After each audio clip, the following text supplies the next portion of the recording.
There is a cruel experience many people in love have endured, being ghosted.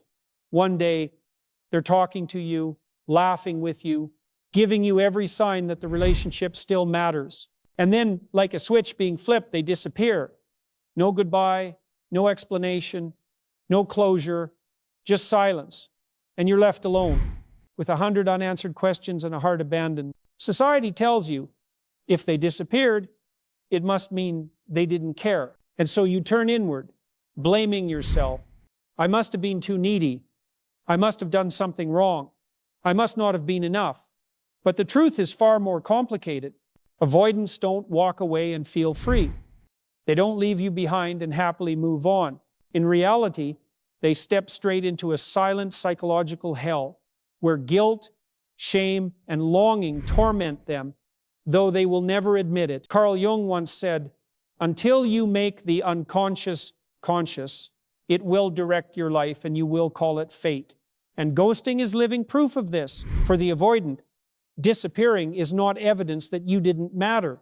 It is evidence that you mattered too much, that you touched them so deeply they didn't have the courage to face it. If you've ever been ghosted, stay with this video, because what you're about to hear will change the way you see that silence, not as proof of indifference, but as proof that you meant more than they could ever say out loud. When an avoidant chooses to ghost, it usually stems from a deep-rooted fear of intimacy.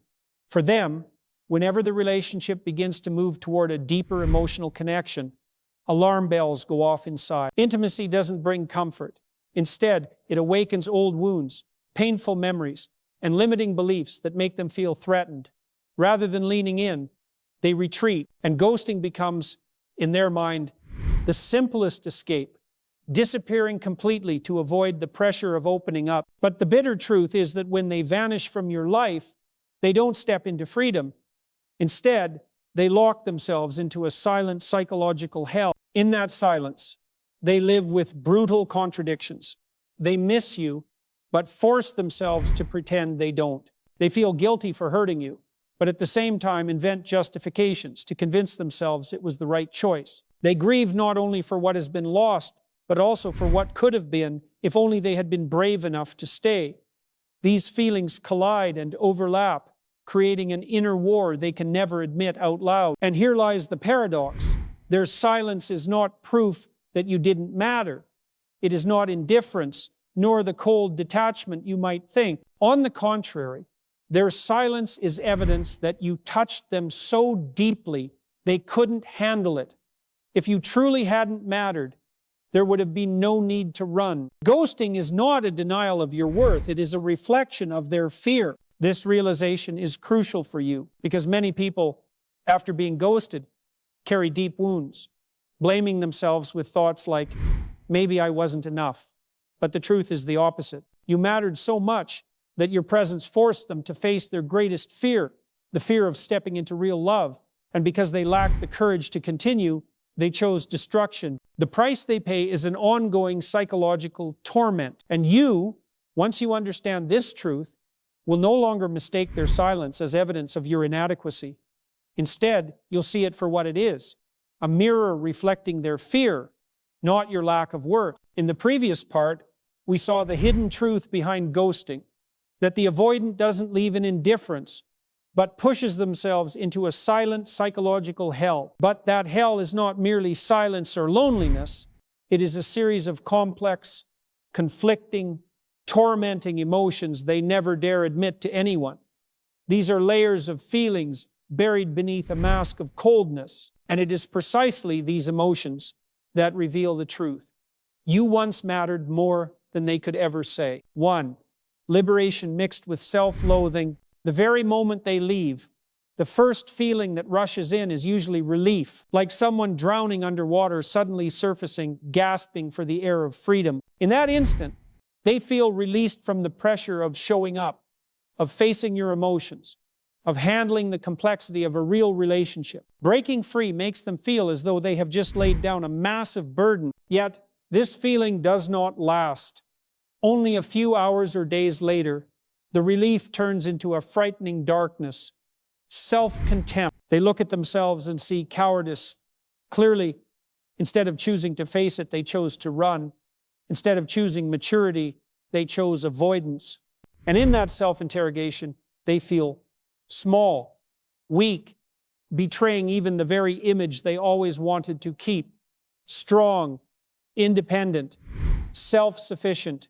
The price of that fleeting liberation is a lifelong sentence called self-loathing. 2.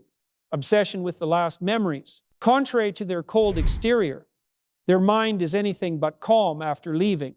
They begin obsessing over the last memories, the final texts, the last arguments. Your expressions of affection all become a film on endless replay in their mind. But the point is this: they don't replay to reminisce, but to justify. In the silent room of their mind, they become both prosecutor and defendant. They scrutinize every small detail to construct a narrative. You were too needy. You were too demanding. You pressured them. They magnify minor disagreements into massive barriers. They twist the love you gave into evidence of control. They need to do this to avoid facing the single truth.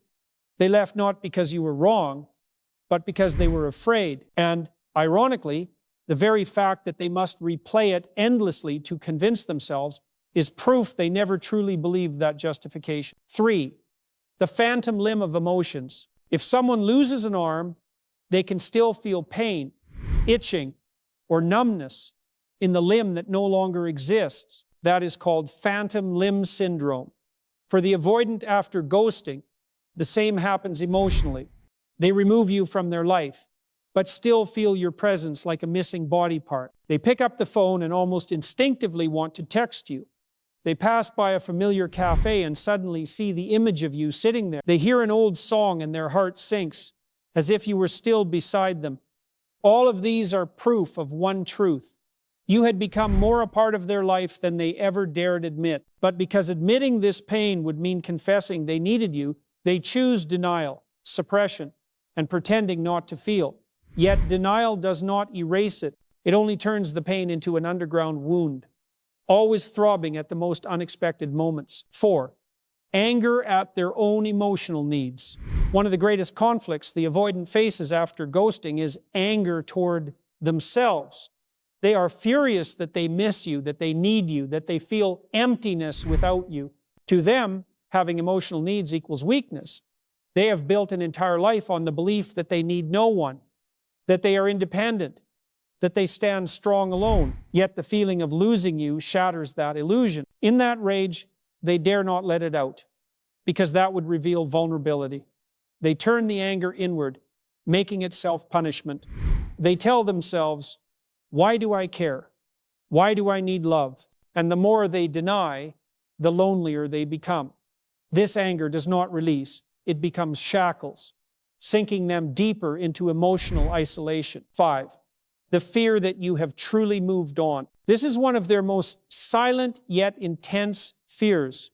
They left believing you would always be there, that you would wait, that you were still under their silent control. But if you truly move on, if you find a healthier love, then their entire avoidance strategy collapses. The thought of you being happy with someone else stuns them. They secretly check your social media, ask indirectly through mutual friends, or create accidental situations to bump into you. What they fear is not losing you, but losing the power in the relationship, the power of being sure you have not forgotten them. When they realize you may have moved on, they are pushed into a panic they never dare to admit. 6. Shame for their cowardice. The avoidant may be skilled at self-justification, but they can never escape one truth. Ghosting is an act of cowardice. It is not mature decisiveness, not honesty, but running away. They know well that if they truly cared, they could have spoken honestly, given you the closure you deserved. But they chose the easy path for themselves and left the painful path for you. This shame slowly corrodes the image they built of themselves. They still want to believe they are strong, rational, independent. But deep down, they know they revealed their weakest parts: fear, helplessness, immaturity. And that shame becomes a wound of the heart, making them withdraw further, hide further, because they fear being exposed again. 7. Sadness for the relationship that never had a chance. Their greatest sorrow is not only for what once existed, but for what never did. They grieve the version of the relationship that could have been if they had been brave enough to stay, if they had dared to love you fully. They imagine versions of themselves, someone who could love without fear, someone who could choose courage over flight. And then they mourn both that version and the relationship that never came to be. This sadness lingers and repeats. It shows up in unexpected moments. When they hear a song, when they see a couple on the street, when they notice some small thing once tied to you. It is a kind of quiet grief, never erupting but never disappearing. 8. Desperate hope that you will reach out first. In the silence, they nurture a contradictory hope that you will be the one to break it. They want you to text, to call, to speak first, because that would give them an excuse to return without admitting fault. It helps them preserve the illusion that they don't need, that they are only responding to you, not the one pursuing. But this very hope makes them suffer, because each day without your response is another day proving the truth. They lack the courage to do what their heart desires. That desperate hope, instead of saving them, only exposes their helplessness further. 9.